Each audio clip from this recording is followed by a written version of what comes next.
नमस्कार। आज हम एक कहानी की परतों में उतर रहे हैं जो मतलब दिल को छू जाती है। रकीबुल और खुशी की कहानी। ये सिर्फ एक लव स्टोरी नहीं है, बल्कि कहीं ज्यादा गहरी है।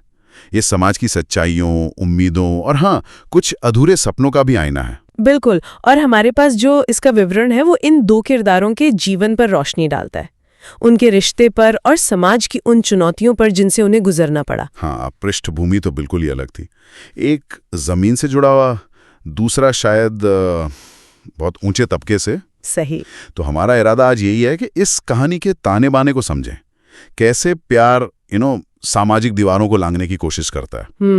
कौन सी भारी ताकतें हैं जो इसे चुनौती देती हैं, और आखिर में हाथ क्या लगता है, कोई सबक, कोई सीख। चलिए देखते हैं जरा इसे खोलकर। हाँ, और ये कहानी शुरू से ही एक बड़ा सवाल खड़ा करती है ना? हाँ बिल्कुल। क्या प्यार वाकई ये दौलत, रुतबा, जात पात इन सब से ऊपर उठ सकता है, या फिर जो समाज के बनाए नियम हैं वो हमेशा जज्बातों पर भारी पड़ जाते हैं? तो कहानी के जो दो मुख्य किरदार हैं, एक तरफ रकीबुल, मेहनती है, ईमानदार किसान परिवार का एक समझदार लड़का बताया गया है जिसके लिए मेहनत ही सब कुछ थी जी। और दूसरी तरफ है खुशी, एक बहुत अमीर मतलब प्रतिष्ठित वीआईपी परिवार की लड़की। हाँ। लेकिन बाहरी चमक दमक के बावजूद कहते हैं कि दिल से वो काफी सरल और भावुक थी, जिसे शायद इंसानी रिश्तों की ज्यादा कद्र थी। सही। तो यहाँ शुरुआत में ही समाज की दो बिल्कुल अलग तस्वीरें दिखती हैं। एक तरफ आप देखिए, सीमित साधन है लेकिन सच्चाई है, मेहनत पर भरोसा है। और दूसरी तरफ भरपूर साधन है लेकिन शायद कहीं ना कहीं एक सादगी की, एक मानवीय जुड़ाव की तलाश है। हाँ, दिलचस्प है कि ये दो दुनियाएं टकराने वाली थीं। बिल्कुल। विवरण ये भी बताते हैं कि रकीबुल का परिवार रोजमर्रा की जरूरतों के लिए शायद संघर्ष कर रहा था। जी। और खुशी के पिता वो शहर के जाने माने व्यापारी थे, प्रभावशाली व्यक्ति जिनके लिए सामाजिक रुतबा वो बहुत मायने रखता था। बिल्कुल। और उनकी पहली मुलाकात वो भी बड़े साधारण से माहौल में होती है। कॉलेज का कोई कल्चरल प्रोग्राम था। हाँ। रकीबुल वहां एक वॉलंटियर के तौर पर मतलब स्टेज वगैरह सजाने में मदद कर रहा था, और खुशी उस प्रोग्राम की मेन सिंगर थी। अच्छा। ऐसा नहीं कि पहली नजर वाला प्यार था, लेकिन हाँ, कुछ था जिसने ध्यान खींचा। रकीबुल को खुशी की मुस्कान अच्छी लगी, उसका आत्मविश्वास, और खुशी की नजर भी रकीबुल की सादगी पर पड़ी, उसकी आंखों की ईमानदारी पर, उसके कपड़ों या हैसियत पर नहीं। ये अपने आप में मतलब अहम बात है। और ये पहली मुलाकात शायद इसीलिए जरूरी हो जाती है। ये दिखाती है कि शुरुआती आकर्षण कैसे मतलब सतही चीजों से परे जा सकता है। हाँ। कार्यक्रम के बाद जैसे हमें पता चलता है, खुशी का बस इतना कहना, थैंक यू, आपने बहुत मदद की, बस यहीं से बातचीत शुरू हो गई। ये छोटी सी घटना है, लेकिन ये दिखाती है कि मानवीय जुड़ाव कितनी आसानी से बिना किसी दिखावे के शुरू हो सकता है। हालांकि ये भी सोचने वाली बात है कि इस तरह के जो स्वाभाविक जुड़ाव होते हैं ना, जो सामाजिक खांचों को नजरअंदाज करते हैं, हाँ, वो आगे चलकर कितने टिक पाते हैं जब बाहरी दबाव बढ़ता है। सही कहा। और फिर ये मुलाकातें बढ़ी, कॉलेज कैंटीन, लाइब्रेरी, कभी झील का किनारा। खुशी को रकीबुल का वो इज्जत देने का तरीका बहुत पसंद आया। वो उसे कभी अमीर बाप की बेटी की तरह नहीं देखता था, बस खुशी की तरह। उसकी बातों में एक सच्चाई थी। और रकीबुल के लिए तो खुशी जैसे एक नई दुनिया का दरवाजा थी। उसका हौसला थी, उसके सपनों को जैसे पंख मिल गए थे। वो घंटों बातें करते थे, खत या मैसेज लिखते थे, साथ जीने के सपने देखते थे। खुशी अक्सर कहती थी, और ये बात साफ लिखी है विवरण में, क्या? मुझे फर्क नहीं पड़ता तुम अमीर हो या गरीब, बस तुम मेरे साथ रहो। वाह, यहाँ रिश्ता वाकई में सामाजिक बंधनों को चुनौती दे रहा है।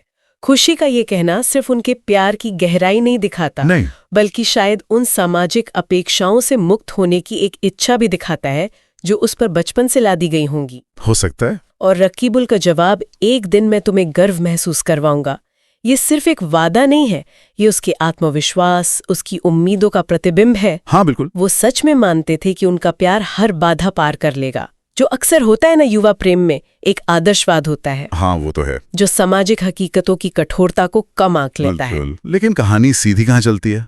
एक मोड़ तो आना ही था, और यहाँ ये मोड़ काफी नाटकीय था।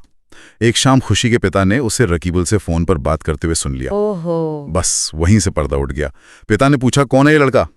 खुशी ने थोड़ी हिम्मत जुटाकर कहा, मेरा दोस्त है रकीबुल।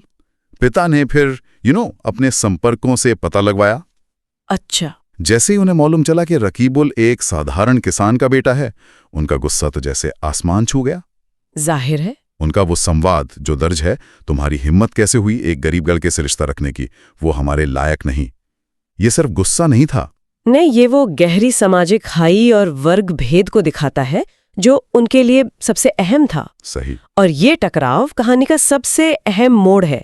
यहाँ पर व्यक्तिगत भावनाएं सीधे सीधे सामाजिक प्रतिष्ठा और पारिवारिक दबाव से टकराती हैं। खुशी ने कोशिश भी की विरोध करने की, रोते हुए कहा कि पापा वो बहुत अच्छा इंसान है। हाँ। लेकिन फिर पिता की प्रतिक्रिया क्या थी? थप्पड़, कमरे में बंद करना, फोन छीन लेना, कॉलेज बंद करवा देना। ये दिखाता है कि कैसे कुछ सामाजिक संरचनाओं में बाहरी सम्मान और नियंत्रण बनाए रखने का जो तंत्र है, वो व्यक्तिगत खुशी, तर्क या भावनाओं से कई ज्यादा शक्तिशाली हो जाता है। बिल्कुल। यहाँ से वर्ग भेद नहीं है, बल्कि सामाजिक प्रतिष्ठा बचाने का एक तात्कालिक, लगभग हिंसक तंत्र काम कर रहा है। पिता का व्यवहार साफ दिखाता है कि उनके लिए सामाजिक स्थिति बनाए रखना बेटी की भावनाओं से कहीं ज्यादा जरूरी है। हाँ, और यहीं से उनके अलग होने का सिलसिला शुरू हो जाता है। खुशी घर में लगभग कैद। जी। रकीबुल का उससे संपर्क करने का हर रास्ता बंद, फोन बंद, मैसेज का कोई जवाब नहीं। वो हिम्मत करके उसके घर तक भी गया। अच्छा। लेकिन जानकारी के अनुसार गार्ड ने उसे गेट से ही अपमानित करके भगा दिया। ओह। एक दृश्य का वर्णन है कि रकीबुल घंटों उसके घर के गेट के बाहर खड़ा इंतजार करता रहा, बस एक झलक पाने की उम्मीद में। सोचिए जरा। ये दृश्य उनके अलगाव की बेबसी और उस दर्द को बहुत शिद्दत से सामने लाता है।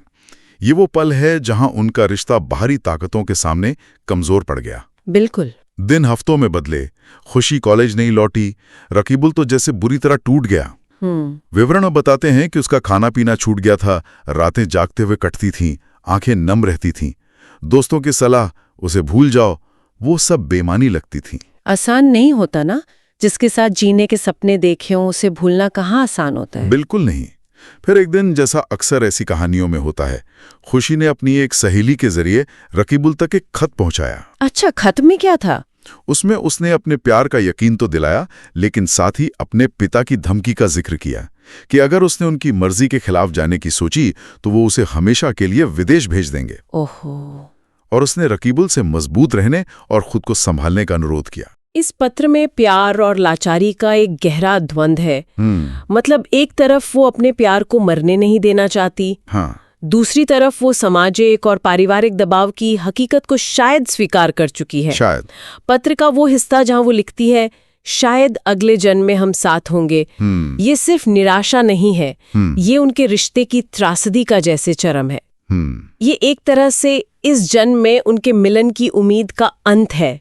रकीबुल के लिए ये कितना पीड़ादायक सच रहा होगा, ये हम सिर्फ अंदाजा लगा सकते हैं। बहुत ज्यादा। ऐसा लगता है जैसे खुशी ने भी समाज के उस नैरेटिव को, उस कहानी को कहीं ना कहीं मान लिया था कि उनका मिलना संभव नहीं है। हाँ, और उस खत को पढ़कर रकीबुल का दिल तो जैसे पूरी तरह टूट गया। कहानी में जिक्र है कि वो रात भर उसी पेड़ के नीचे बैठकर रोता रहा। कहाँ? जहां कभी वो और खुशी साथ बैठकर भविष्य के सपने देखा करते थे। ओह, ये वाकई कहानी के सबसे मार्मिक पल्लों में से एक है। अधूरे प्यार का दर्द सीधे महसूस होता है। बिल्कुल। फिर कहानी कई साल आगे बढ़ जाती है, समय अपनी रफ्तार से चलता है। जानकारी के मुताबिक खुशी के पिता उसे दूसरे शहर भेज देते हैं और कुछ समय बाद उसकी शादी एक अमीर खानदान के लड़के से कर दी जाती है। अच्छा। शादी बहुत धूमधाम से होती है, लेकिन कहते हैं तस्वीरों में खुशी की आंखों का खालीपन साफ नजर आता है। चेहरे पर मुस्कान है, पर शायद वो दिल तक नहीं पहुंच रही। अक्सर ऐसा होता है।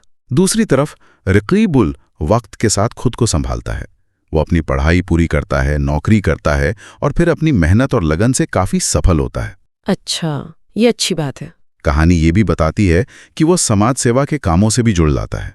शायद दूसरों की मदद में उसे सुकून मिलता हो सकता है। बाहरी तौर पर वो कामयाब है, पर खुशी की याद एक कसक की तरह हमेशा उसके दिल में रहती है। यहीं पर परिस्थितियों का खेल देखिए। दोनों अपनी अपनी दुनिया में आगे बढ़ गए हैं, समाज की नजर में शायद सफल भी हो गए। हाँ, समाज तो यही कहेगा। खुशी एक अमीर घर की बहू बन गई, रकीबुल एक कामयाब इंसान, पर क्या वो अंदर से पूरे हैं? शायद नहीं। खुशी की आंखों का खालीपन और रकीबुल के दिल में बसी यादें, ये दोनों एक गहरे अधूरेपन की तरफ इशारा करते हैं।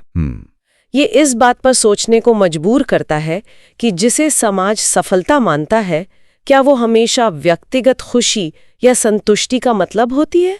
सही सवाल है। और फिर कई सालों के बाद किस्मत या कहें संयोग उन्हें एक बार फिर आमने सामने लाता है। कहाँ पर? एक सार्वजनिक समारोह में। और विडंबना देखिए, इस बार रकीबुल उस कार्यक्रम का मुख्य अतिथि है अपनी कामयाबी की वजह से। अच्छा। और खुशी वो दर्शकों के बीच बैठी है। ओह। स्टेज पर रकीबुल को बोलते हुए देखकर खुशी की आंखों से आंसू बहने लगते हैं। कार्यक्रम खत्म होने के बाद वो हिम्मत करके रकीबुल के पास जाती है। कुछ पल दोनों के बीच खामोशी छाई रहती है, शायद सालों की दूरी, अनकहे शब्द। हाँ, बदले हुए हालात एक दीवार की तरह खड़े थे उनके बीच। जी। फिर उनके बीच वो छोटा सा लेकिन बेहद गहरा संवाद होता है। खुशी कहती है, आंखों में आंसू लिए, मैंने कहा था ना, तुम एक दिन मुझे गर्व महसूस करवाओगे। और रकीबुल चेहरे पर एक हल्की, शायद दर्द और सुकून मिलीजुली मुस्कान के साथ जवाब देता है, लेकिन मैं तुम्हें अपना नहीं बना सका। ये संवाद अपने आप में पूरी कहानी का निचोड़ है। बिल्कुल। एक वादा पूरा हुआ, रकीबुल ने सफलता पाई, खुशी को उस पर गर्व भी हुआ, लेकिन दूसरा और शायद सबसे अहम वादा अधूरा रह गया। हाँ। व्यक्तिगत कामयाबी मिली पर प्यार की कहानी अधूरी रह गई। उनकी आंखों में आंसू शायद सालों के दबे हुए दर्द और एक दूसरे को इस तरह देखने की मिलेजुली भावनाओं का नतीजा थे। पर शायद एक स्वीकृति भी थी, एक मौन समझ कि जो होना था वो हो गया। हो सकता है। ये दिखाता है कि प्यार शायद खत्म नहीं होता, बस वक्त के साथ अपना रूप बदल लेता है। कभी मिलन में ढलता है तो कभी यादों में जिंदा रहता है। सही कहा। तो आखिर में इस पूरी कहानी से हम क्या समझें? रकीबुल और खुशी की ये दास्तान सिर्फ दो इंसानों के प्यार और बिछड़ने की कहानी नहीं है। नहीं, बिल्कुल नहीं। ये हमारे समाज में गहरी जड़ें जमाए बैठी असमानता, पारिवारिक रुतबे के अहंकार और जीवन की उन मजबूरियों का भी प्रतिबिंब है जिनसे शायद हम सब कभी न कभी टकराते हैं। हाँ, ये कहानी एक तरफ रकीबुल जैसी किरदारों के जरिए दिखाती है कि सच्ची लगन, ईमानदारी और सम्मान की भावना किसी भी दौलत से बढ़कर है। उसकी सफलता इसका सबूत है। बिल्कुल। वहीं दूसरी तरफ खुशी का किरदार ये दर्शाता है कि बाहरी सुख सुविधाओं और सामाजिक बंधनों के बीच भी दिल सच्चे प्यार की कमी महसूस कर सकता है, और ये कमी जिंदगी में एक खालीपन छोड़ सकती है, चाहे दुनिया आपको कितना भी मुकम्मल समझे। कहानी का अंत हमें सोचने पर मजबूर करता है कि कैसे अक्सर सामाजिक दबाव और ये पारिवारिक अहंकार ये सच्चे प्यार को दुनियावी तौर पर कामयाब नहीं होने देते। सही बात है। रकीबुल ने व्यक्तिगत तौर पर बहुत कुछ हासिल किया, लेकिन समाज की वो दीवारें उनके प्यार को आखिरकार तोड़ ही गईं। शायद सबसे बड़ी सीख यही है कि प्यार का असली मूल्यांकन दिल की कसौटी पर होना चाहिए, न कि अमीरी, गरीबी या सामाजिक स्थिति के तराजू पर। ये एक आदर्श स्थिति है। हाँ, आदर्श। लेकिन वास्तविक दुनिया में सामाजिक हकीकतें, पारिवारिक दबाव और लोग क्या कहेंगे की चिंता अक्सर इस आदर्श पर भारी पड़ती हैं, जैसा हमने इस कहानी में देखा। बिल्कुल। जैसा कि कहानी के आखिर में कहा गया, कुछ कहानियां शादी पर खत्म नहीं होती, कुछ कहानियां यादों में जीती हैं और यादें कभी नहीं मरती। लगता है रकीबुल और खुशी का प्यार भी उनकी यादों में हमेशा के लिए अमर हो गया। और ये हमें एक गहरे सवाल के पास लाकर खड़ा कर देता है, क्या वो प्यार जो सामाजिक बंधनों या बाहरी हालात की वजह से अपने मुकाम तक यानी मिलन तक नहीं पहुंच पाया, हाँ, उसे वाकई हारा हुआ मान लेना चाहिए, या फिर उस प्यार का दर्द, उसकी यादों का इस तरह किरदारों की जिंदगी का अटूट हिस्सा बन जाना अपने आप में उसकी एक अलग तरह की, भले ही दर्दनाक लेकिन एक स्थायी जीत है। ये सोचने वाली बात है। हाँ, ये एक ऐसा विचार है जिस पर श्रोता शायद आगे सोचना चाहें।